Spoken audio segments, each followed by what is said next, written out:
Welcome to The Hook with Sarah Larsen. I'm your host, Sarah Larsen, and I'm really excited about today's guest. I have Anna Durkin with Seek Wild Travel, and she's going to tell us now what she does. Anna, welcome, and will you give us some background? Yeah, so I am a cultural and wellness travel and retreat planner. Retreats are really my sweet spot, and I love facilitating retreats in the United States and Europe. And it's all about coming together in sisterhood, rediscovery, and cultivating abundance. So just allowing those special experiences to happen. It's just such an honor to be able to organize things like that for people. I'm sure that sounds magical. I'm excited about our conversation. Yes, me too. Thanks for having me. Yeah. So I like to start going way back and just give us a little background on where'd you grow up? Yeah, so I grew up in Virginia in the beautiful Shenandoah Valley, near Shenandoah National Park. It's just a very charming countryside upbringing, playing in the woods. So, Awesome. yeah, very, very fun small town living. Yeah. That's great. What was it like growing up there, and where are you now? And now I live in Montana near Glacier National Park. And I love Virginia. It still has my heart, but I was ready just for new scenery, new change of like different kind of pace here. There's just so much outdoor like activities and lifestyle. So I love it. I love being here. My family and I live here. I have two kids, my husband. But something that is similar is at least what the experience I had growing up as a child is we spent a lot of time outside growing up, and that has influenced me as a person and as a parent. And I think that actually is what my love of the outdoors came from. And so almost brought me to Montana because of that, because there's even more of that opportunity here. That's a part of the country that I've not spent any time in, but I hear it's beautiful, and getting away from that really busy city urban Right. lifestyle, right? Exactly. And there really is like, at least where I am, it's like very like small town living. Montana has an independence kind of vibe to it, just like the Yeah. Wild West, and that still holds true today. So it's a very different dynamic than I feel like a lot of the rest of the country. And in a way, like we kind of are in a bubble. So we can kind of shut the rest of the world out, and like it doesn't really affect like our day to day. Not that it's good to always be disconnected, but there's some peace in that, Yeah. that you can be a little more like clear headed because you're not feel like there's always so much noise. But at the same time, there's so many people moving here that it's become a very popular place to be. Yeah. I get that feeling, is that more people are finding out that Yeah. it's sort of more zen than some other areas, and they want to be Yeah. a part of it. So where did you go from Virginia? Did you go to college here? So I went to school up in Pennsylvania. So Okay. I am a lifetime runner, and so I went to a D2 school, ran cross country and indoor and outdoor track, and then also had the perfect blend of what I wanted to major in, which was hospitality and tourism. So right now, what I'm doing is just so in line with what I even wanted to do at age 19, 18, years old, which I find to be pretty incredible because for anyone to have to pick what they're doing the rest of your life, as a kid basically is kind of insane. But I am just so happy that my passion has always been in travel, and just very special experiences. And that's rooted in growing up in Virginia, where there's a lot of history. So there's a lot of things to do, just like day trips. So you get that sense of there being like that past, and there's a lot of things to see and do there. So yeah, my love for travel, and then went to school and ran that whole time that I was there, which was such a pleasure to do that.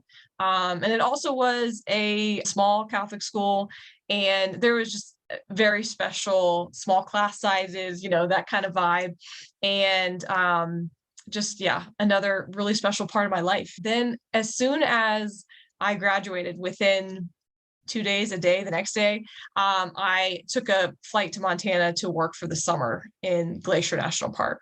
Oh, So that's where I got hooked on Montana. I knew nothing about Montana. I knew nothing about Glacier. And I spent the summer doing a seasonal job and then came back to the DC area, actually, and just started right into, I'm going to be in the city and doing all those things. And then my heart was like, this isn't like a long-term place for me. And then that's how I decided to move permanently to Montana. wow. So what was the experience? Obviously, I think that I kind of grew up in a little more rural, not super rural, but not a city by any stretch. And I always wanted to live in New York City. So when so when I hear that you moved to the DC area, and what was that like compared to where you grew up in Virginia? I live in Williamsburg, Virginia, so I'm a little familiar with the Shenandoah area, Yeah. but I'm sure that that was a big change. Was that just something that you had dreamed of doing, coming Yeah, from I a think small so. town? Yeah, I grew up in Winchester, and it's only really an hour from the DC area, but it's like totally different kind of vibe, right? Yes. It's like this historic area, um, apple, orchards everywhere. Apples were a really big thing. And so it was very different. Now, though, it's starting to merge. So like the Northern Virginia city area is now turning It's into, sprawling, right? right. So there's Big less of time. like, you go from like small town and then you drive through the countryside and then you get to the city. Now it's like kind of turning into all into All one. connected. But I have to say, being in the city as someone in their 20s was fantastic. It was so much fun. There was always things to do. And you just felt really alive because of that. DC is a very unique place. It's not like any other city. It's the, the capital of our country, so it's very international. And so there was always lots to see, lots to do. And for my experience, it was just such a great time for me to thrive. And I worked right in the city, and then eventually I was commuting outside the city. So I was purposely living like in the city because I wanted the lifestyle of that. Right. And then eventually, though, I was like, this isn't really my cup of tea. I can't. It was very much keep up with the Joneses kind of attitude. And Yeah. if you're not a politician or like a tech person, you can't afford it. So it just becomes reality after a while. And that's where I met my husband, was working in a regional park outside of the city. And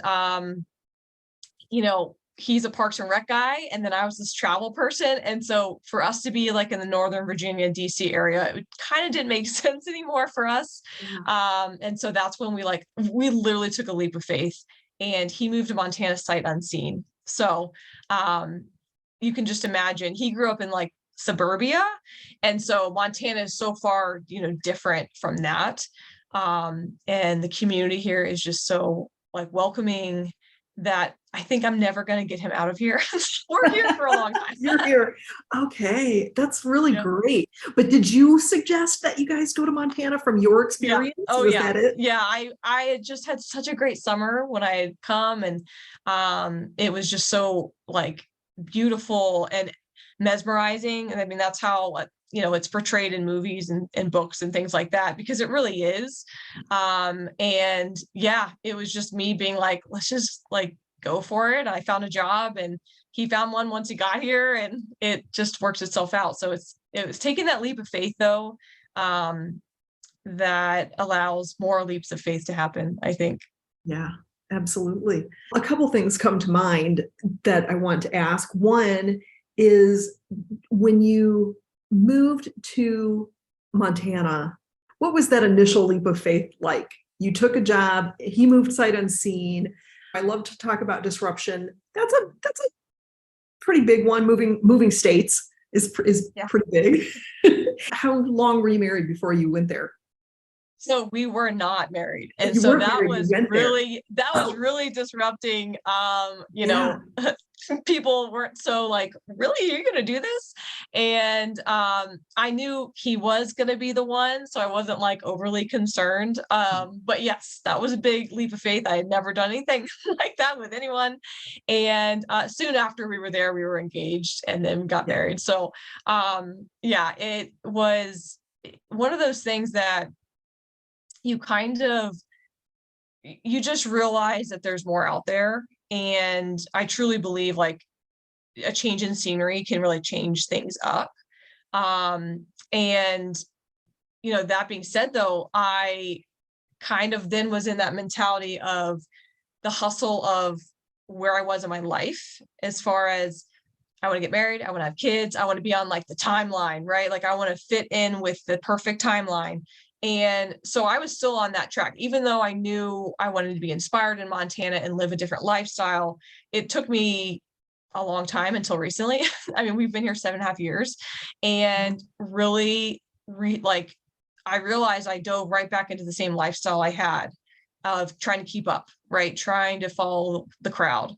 And what really came to me recently, or after having kids and having infants and being just overwhelmed by being a working parent, I realized was like, I didn't move to Montana to be in the hustle. Like I moved here for a different purpose and reason to live more intentionally. And so that's what's inspired me to create the business that I have now, so that my lifestyle is aligning with my work. I love that. So what was it that you were doing previously? What type of business were you in where you were still So hustling? yeah. So I, initially moved and I was working in the industry, in the tourism industry, Okay. um, here. And then, but it was, one of those things like it's a 9-month job. Like, well, how am I going to make that, how do you find the gap of time that you need to still get money, Yeah. and so I was like, that's not really long term. And then I worked for something that was related to running, because I was like, oh, I love running and I really would love to foster that. But you also realize like certain environments that you're working in aren't ready for, or not ready for you, but also not right for you. Mhm. And I feel like I kept landing in that same kind of model of business of the man was the boss, the man was the one, leading the show. And after a while that became not okay with me, and just because it didn't feel like right. So, what's interesting and what led to a lot of my own discovery was I knew I was in a bad situation and I had just had my first child. And on maternity leave, I quit my job because I knew it was so toxic I couldn't go back to it. And I had to find another job while recovering from an unplanned C-section. And and you're just hustling, and there was no break, and you're nursing all, you know 24/7, and Right. it's just insane. And so I've landed in a job that was outside the industry, which was great for a while. It kind of saved me at that time, and I did that for a while, and then I realized, though, I was like, this is just the hustle again, and I'm same thing, male leadership, and I just not the thriving, innovative environment that I wanted to be in. And so it just comes over and over. You see the same like pattern, and you're like, okay, we got to Yes. break this cycle. And I had always thought, well, to break it, I think, is to fully change everything and to go out on my own and do my own thing. Doesn't mean I won't necessarily go work for someone maybe in the future, but now that I even have a taste of, this, it's like, the creativity is flowing, the inspiration is flowing, and you really have to remind yourself, though, like I moved to Montana, right? So it's like you took those leaps of faith, and now here I am, taking another leap of faith. I love that you've recognized that that was the cycle of just going back to that hustle, to the man in charge and running the show at the hustle pace. I think that is pretty common. Was there ever a time for you before you started this business that you had thought about being an entrepreneur? Was that something that you'd always thought about? I think deep down, yes. I think I Okay. always thought that there's no reason that you can't do what everyone, Yeah. there's a million people out there starting their own thing. But if you think about it, every business is owned by someone, right? So everything out there is someone else. And I think what it really boils down to is not only just like having your own schedule. Yes, I love that. But there's some freedom in being able to be you and be authentically you. And all the other times I've always had to show up because someone else wanted me to show up that way, Yeah. and conform to what they wanted me to be, because that's how you were going to get your paycheck. Yeah. And now it's like, no, let's be me and make money and thrive, inspire others, and be the leader that I want to be as well. So yeah, it's one of those things. I think it's always been like deep down, that I wanted to do it, but it's so outside the norm, for most people, that it's still a small percentage, I feel like, of women who are going out and like completely doing their own thing. But there comes a point that I literally knew, just because of what I'd gone through the stress of basically full on burnout. Like I had to basically, I burned myself down and now I've completely rebuilt myself. And it became almost like you don't have a choice. You have to make a radical change or this isn't going to end well. What was that like? What made you finally say, this is it? I'm done. I've got to do my own I thing. think, yeah, I think the realization was I was doing so many things to take care of myself. Like I really dug myself out of the hole and it still wasn't right. I really was embodying how I wanted to be, but because I had to show up and be around other people that I felt weren't passionate about what they were doing, and the idea of not showing up every day feeling passionate, I was like, this is just, I can't do that.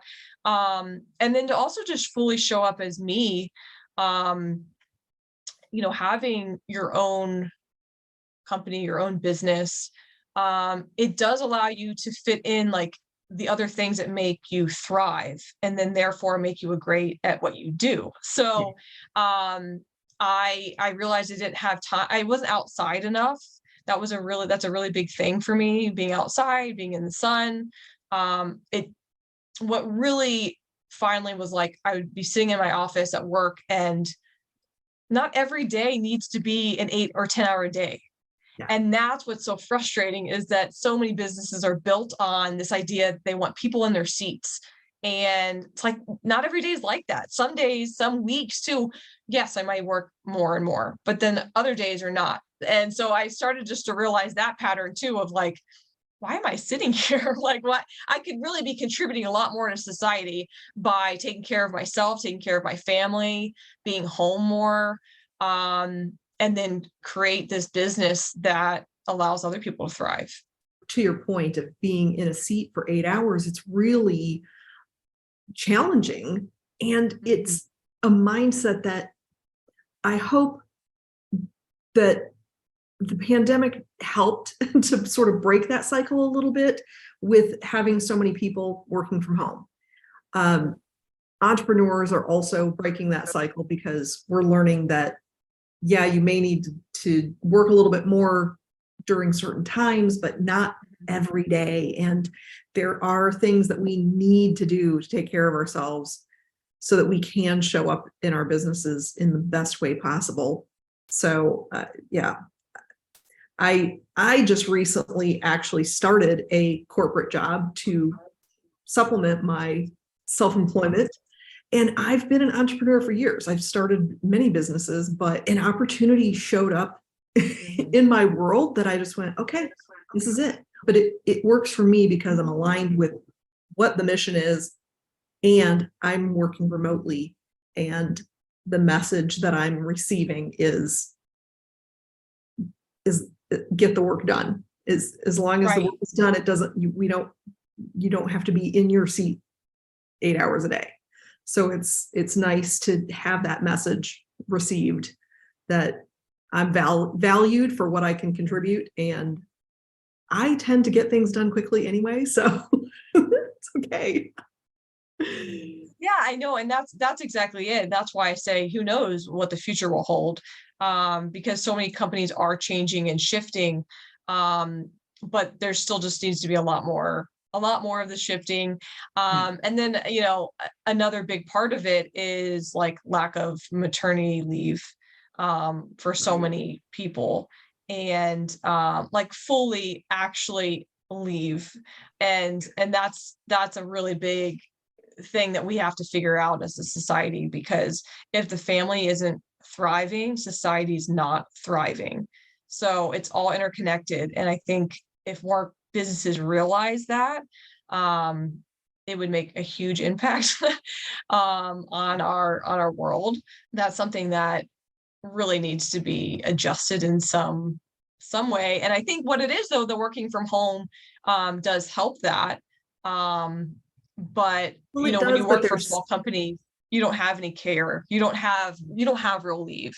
And so, yeah, there needs to be some shift in that.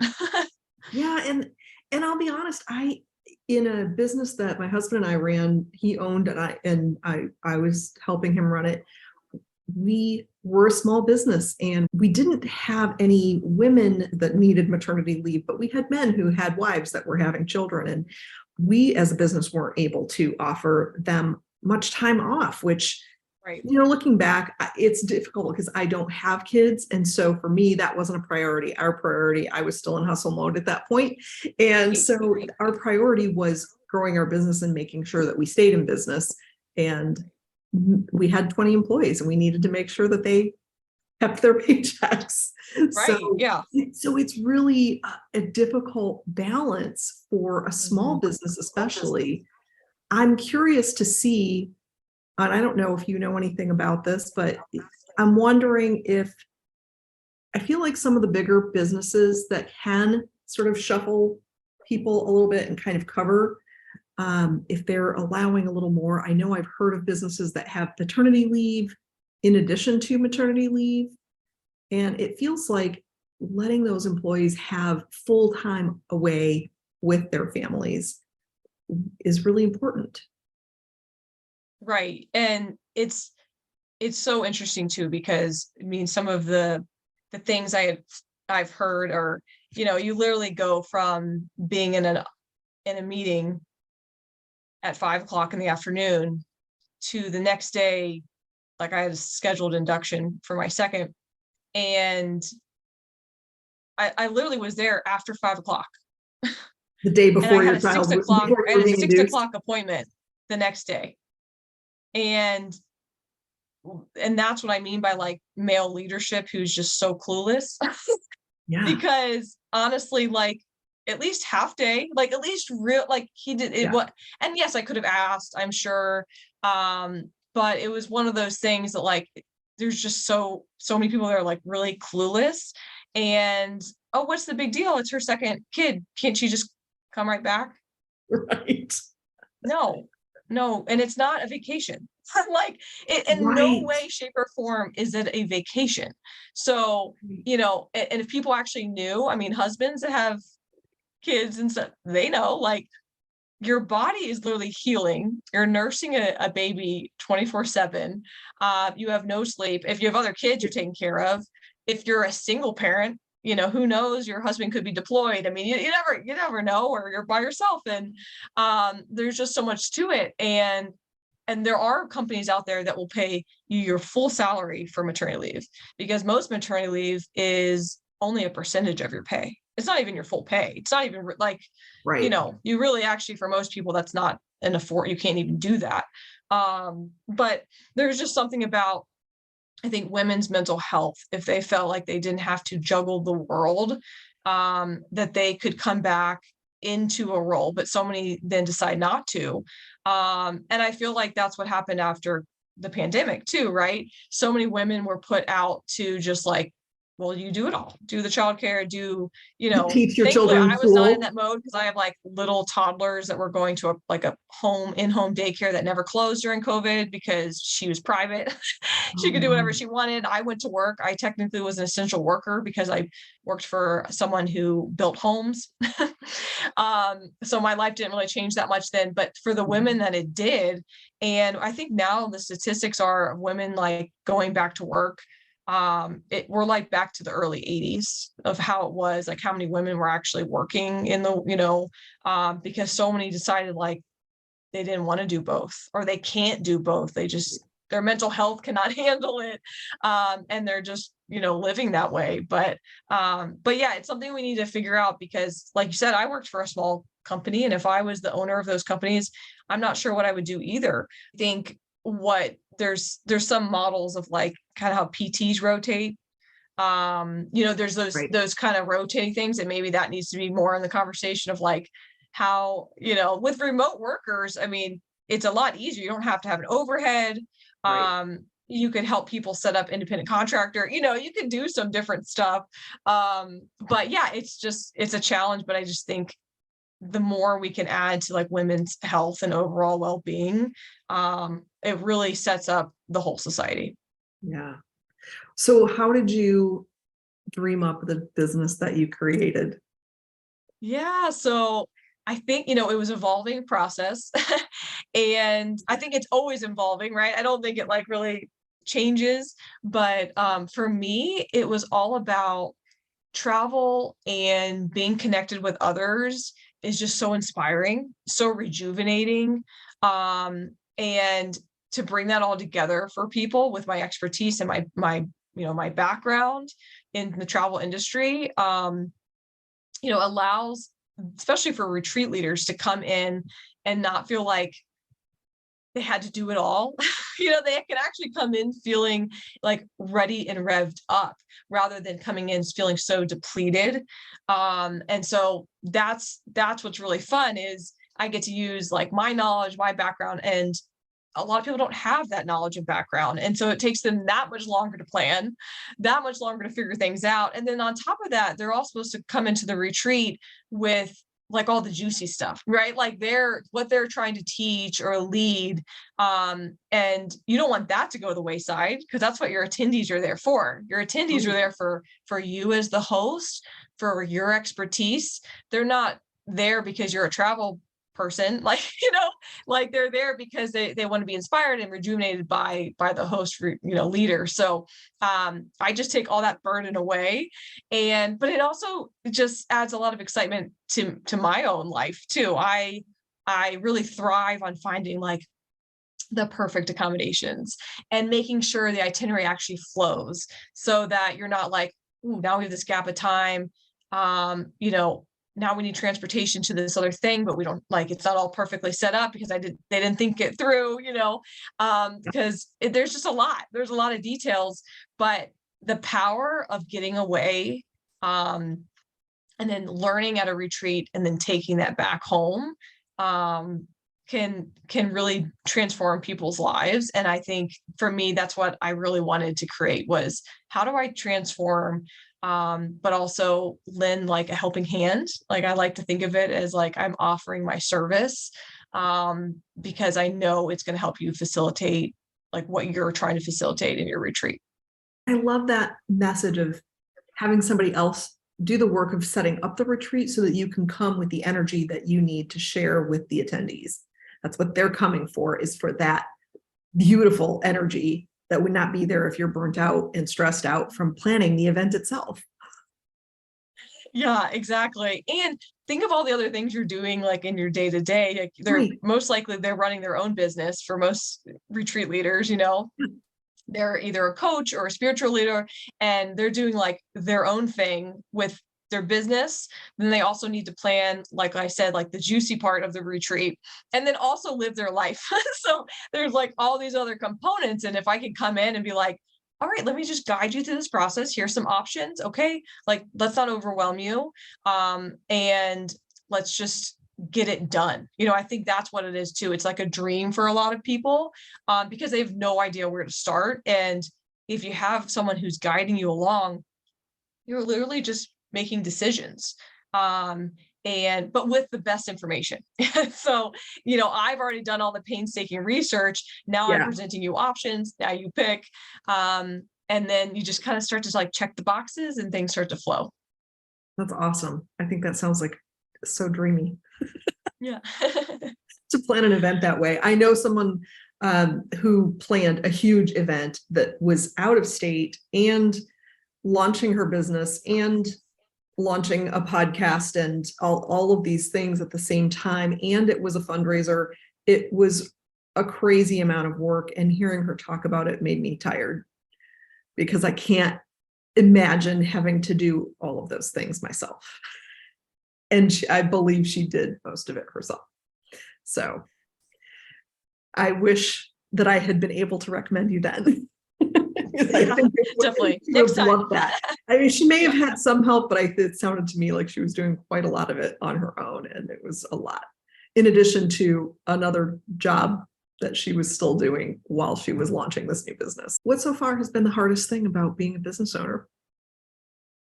Right now, it's an interesting season because I have two toddlers. So that has just been a new like change of pace for me. And to realize like every day is going to look a little different. So that shift is a big shift from someone who would leave home to go to an office, and now my work and my life are blended together. It's so amazing for that to happen, but I'm also just trying to figure out through different trial and error, of figuring out like what works, how do I still be present with my kids, how do I still get my work done, and every week looks a little bit different. There's some routines that are kind of starting to like go into effect that are helpful, but I'm realizing, I always consider myself like a morning person. I want to get up early and now though, like I've had to kind of adjust that a little bit. Now it's almost like, well, I know the kids are going to be fully asleep. So now I work later in the evening, but I don't beat myself up now that I didn't get up early, Yeah. but then there's some days like today I hopped on a call at 5:30 in the morning, because they were in a different, time zone. And I was like, okay, this is what today looks like. That's all right. And just kind of having to flow with that. And that's just a whole new shift. Owning your own business is being more flexible with yourself, realizing you just need to fit things in when you can fit them in, and they're not going to always be like perfectly set aside time. But that's just, yeah, it's a new reality for me. And, but I'm working through the kinks. Yeah, I think that's such an important message for our listeners to hear, is that it is okay that every day doesn't start at a specific time and end at a specific time, because I don't think that business ownership works that way. And especially when you have a family at home that you're taking care of as a business owner as well, that your days are going to look different. And the benefit of being a business owner is that you have some flexibility with how you spend your day and making sure that you have the time that you need to take care of the family and the business. It's an ongoing balance that I know all business owners have to do, whether you have kids or not. But it really is important for people to hear that they're not the only ones that are dealing with these decisions. Do you have any advice for other mothers that are entrepreneurs in balancing that or finding a way? Obviously, you're still in that process, like you said, trial and error. But if you have discovered anything fabulous so far, let's hear it. Yeah, I think what really has just come to me and pretty recently is, without taking care of myself, I don't take care of the business either. So everything that I do for my own mental health or physical health contributes to my business. So, one of the things right now, I'm all about napping, and my kids still nap. I have a 4-year-old, he still naps. Good. So the idea that naps go away, they don't. I've been napping since I was a toddler. I've been really I napped through high school, through college. I know I did. And that's what made me thrive. But the napping had to go out the window when I worked for other people. So for me, taking care of my body, by now I can fit in more runs. I don't have to wake up super, super early in the morning because I have to rush off to the office.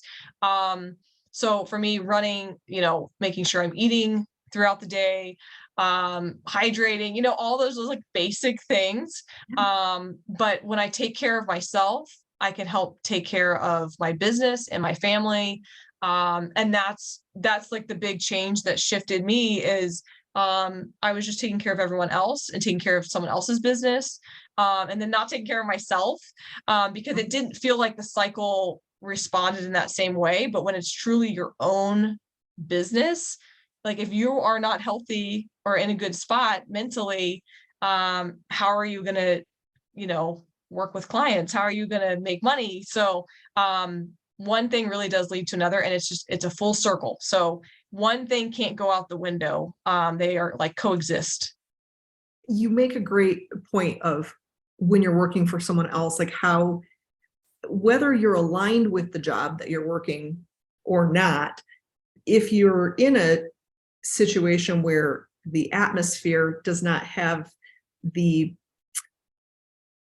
nurturing feeling of, hey, it's okay for you to take a break. Obviously, most businesses, when you're working in the office, they frown on you bringing your mat in to take a nap, or curling up in your cubicle. It's a lot harder to take care of yourself when you're in that situation, when you're working in an office, particularly. So it's good that it's so important for us to recognize that taking care of ourselves is also taking care of our business. And it's absolutely necessary. Yeah. I mean, one thing that I realized though, becoming a parent was, that I had to instantly like stick up for myself, and otherwise it wasn't going to happen. Yeah. So that was something that I realized was like, it's not just about me now, it's about taking care of my child, and another human being. And, one story that comes to mind, like really made me be like, you have no choice but to stick up for yourself right now. I had started a new job. I was still like, I needed to pump at work. And in a lot of organizations, that's like not a thing. Like when you work in a city and there's these big corporate things, yeah, sure, there's a pumping room. Like it's normal. There's a lot of people. But Sure. when you work for these tiny little companies, No it's such not. thing. They may not in the last 20 years had anyone doing that, And I remember there was a closet space. It was a big walk-in closet, but it was full of like office supplies, and it was like absolute mess. And I remember being like, I have to clean this closet because I have no choice physically. I have to go in there and I have to pump. And it was like the first day, and I'm like at a new job, but you realize you're like, I have to stick up for myself. And then when like the burnout really started setting in, I discovered meditation. And it was like a game changer. And I remember the same thing. I had to go to my boss and say, I need 15 minutes every day. And because we would mostly eat lunch like at our desk anyway, like there wasn't like a lunch break. Same thing, when you work for a small company, there's not this big structure like at big corporates. And I remember same thing. It was like sticking up for myself. I need 15 minutes. Like, what does that even do to anyone's life? Like for me, it was life changing, but for like the company, why would they care? Right. Right. But it was hard. It was hard to like close the door. Thankfully I had a space to do it, to close the door and lock it so people wouldn't even try to come in. To ask for 15 minutes was like pulling teeth, and thankfully it was well accepted for the most part, but every day you still cringe. You're like, because no one else had asked for it and no one else was sticking up for themselves, but you're like, I'm going to do this because I know I have to take a break and close my eyes for 15 minutes and meditate. And when you're in an environment, especially with older women who unfortunately were pushed to do everything, like basically anyone that was raising kids like in the 90s, early 2000s, 80s, they weren't given any opportunity and they couldn't even ask. I mean, for the most part, it was very difficult to ask. And so they're like, well, I didn't have that. I didn't, there's that comparison. And it's like, well, look at you now. Are you healthy? Are you happy? Like you're completely fried because your lifestyle was ridiculous. But you get a lot of that pushback even from other women, which you're like, the women should be your cheerleaders. They should be like, yeah, rock on. Like, you need to take care of yourself. But there's a lot of that old past history that people feel very jaded by the experience that they had. And they don't think that it should change, or that for them, there wasn't an option. And now I feel like a lot of women now are like, no, not okay, not doing that. But that's one of the biggest things with starting my company is I needed more like aligned sisterhood. I needed Yes, more women in my side of the court. And I realized like I was in an environment that I wasn't getting that. And I was like, this can't be it. Not every woman is this like competitive. I don't need to be around that kind of vibe anymore. Because let's align ourselves with people who, you know, have the same values. absolutely. It's so interesting because I was going to ask you that. Was there anyone in that space that was resentful of the fact that you had asked for and received permission to do your 15 minutes on your own? Oh I, yeah. I Yeah. feel like I completely understand that concept of the people who had been there before. And I mean, this is not even remotely a similar comparison, but I'm the youngest of 5 kids by 10 years between me and the next. And they all grew up, the 4 of them together, which meant that my parents didn't have a lot of money. They started young, and that they were a lot of things that they didn't get to do. But by the time I was a teenager, or not even, by the Yeah. time I was like 10, everybody was out of the house. I had mom's time all to myself for the most part. There were things that I got to do that they didn't get to do because it just wasn't possible. Yeah. And so I completely understand. I think the resentment is very similar. I remember my sisters going, I didn't get to do that. Yeah, and then you just realize though, it's like it's timing. That's how life Yes. is, right? It's like Yeah. by chance sometimes. But I think there's just a new awakening to like what's realistic for people and what's sustainable. Like, I mean, you don't want your employees to be burnt out. And you want it to thrive, but it's the same thing, really. I mean, if you have employees, the healthier your employees are, the healthier your company is. Yeah. So it just all like roots back to that. But like I said, being around people who don't have the same values, that maybe don't think what a joke meditating is. Right. Like a lot of Right. people don't get it. I didn't get it until I started doing it. And I remember when someone suggested, I was like, what are you talking about? Like, what Right. are you talking about? And when I started to practice it and get more into it, I was like, oh, now I get it. But there's like an openness to like learning and developing. And I want to be around people who are more, open to learning and are not just so like, this is how life is. Like, I am just like the total like positivity, optimist. Life can be whatever you want to, create. I love that. So have you found your tribe of people to surround yourself with that encourage you to do those things and understand it? Yeah, I mean, it's like I said, it's kind of changing and evolving. Yeah. But recently, yes, like I Good. am fully aligning with people, even just virtually. There are so many opportunities for networking now, through Zoom. I use like basically one platform. I use Instagram because I'm too overwhelmed to like figure out the rest of it. I'm sure I could, but I just focus on one thing.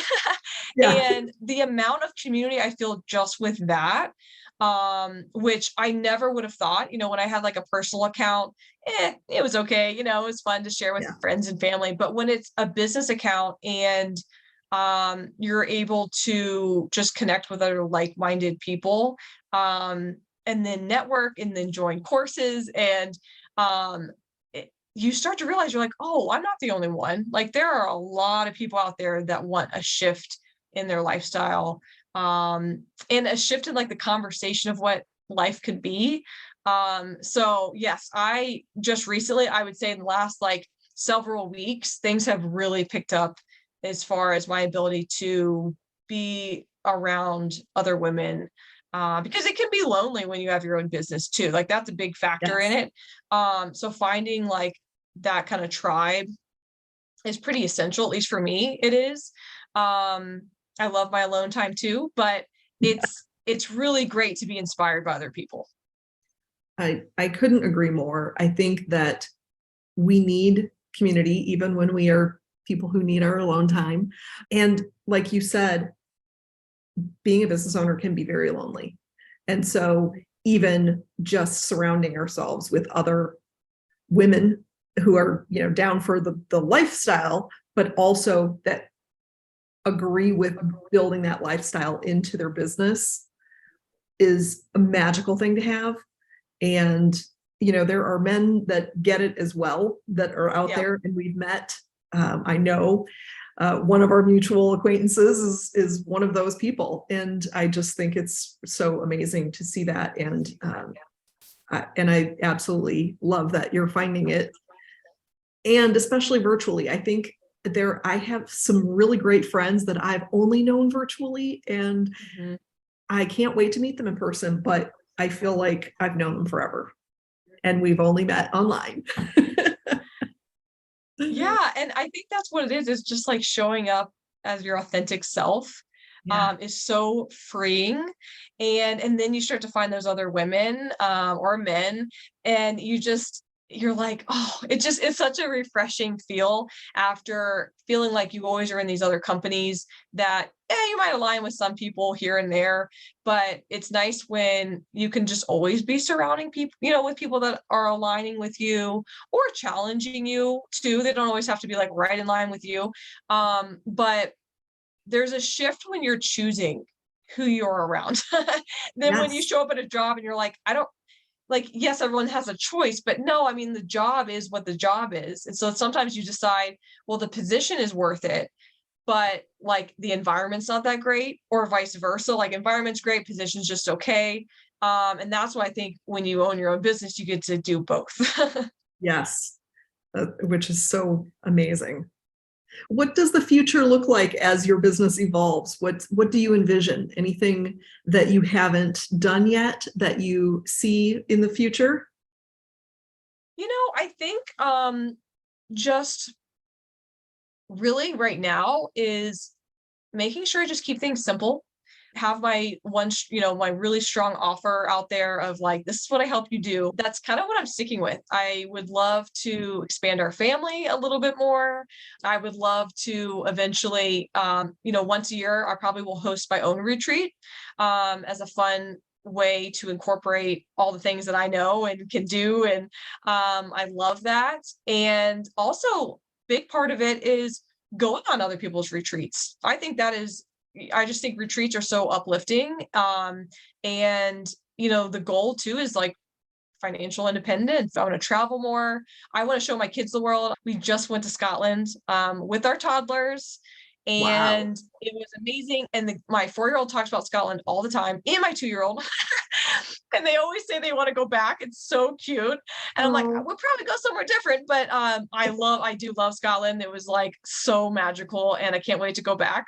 But I'm all about traveling and like doing my own thing. And there's just so much freedom that comes with owning your own business that really the world is like my oyster. I mean, there's just so many possibilities ahead.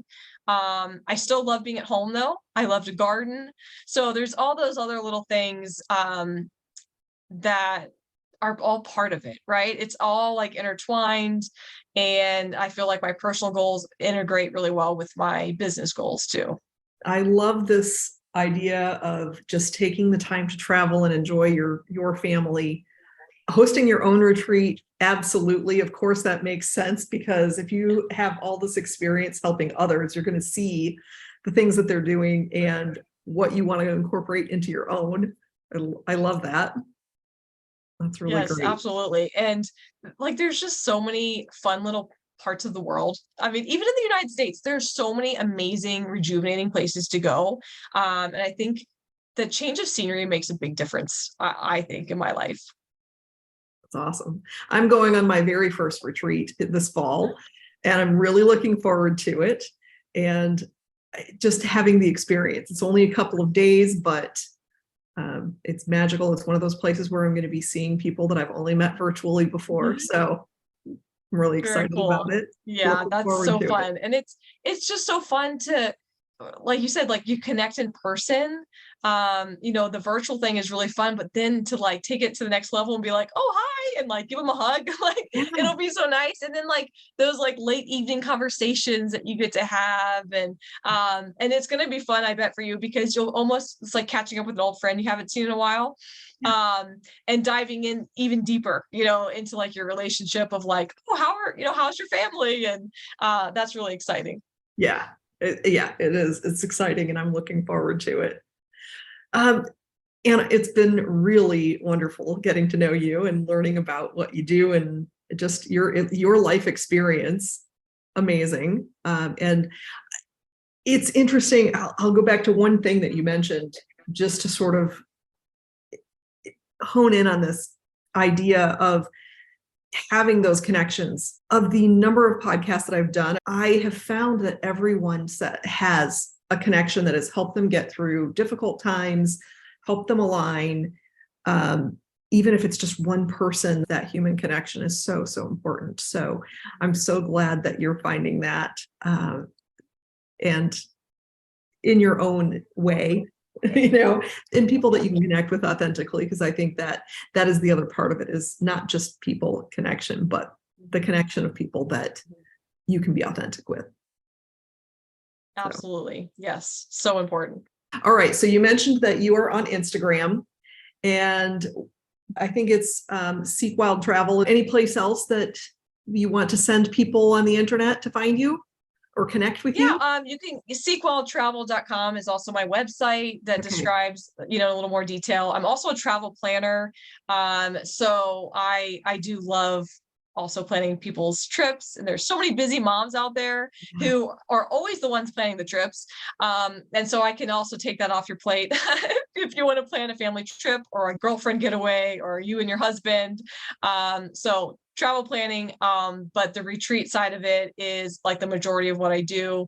Instagram is the best though. Send me a direct message. I'd love to chat. I will put those links in the show notes so that people can find you easily. No excuse not to travel now. You have Anna at your fingertips. Yes. Thank you so much for being here today. I really appreciate this conversation. Thank you so much. I love being here and I love following along on your journey as well. Thank you.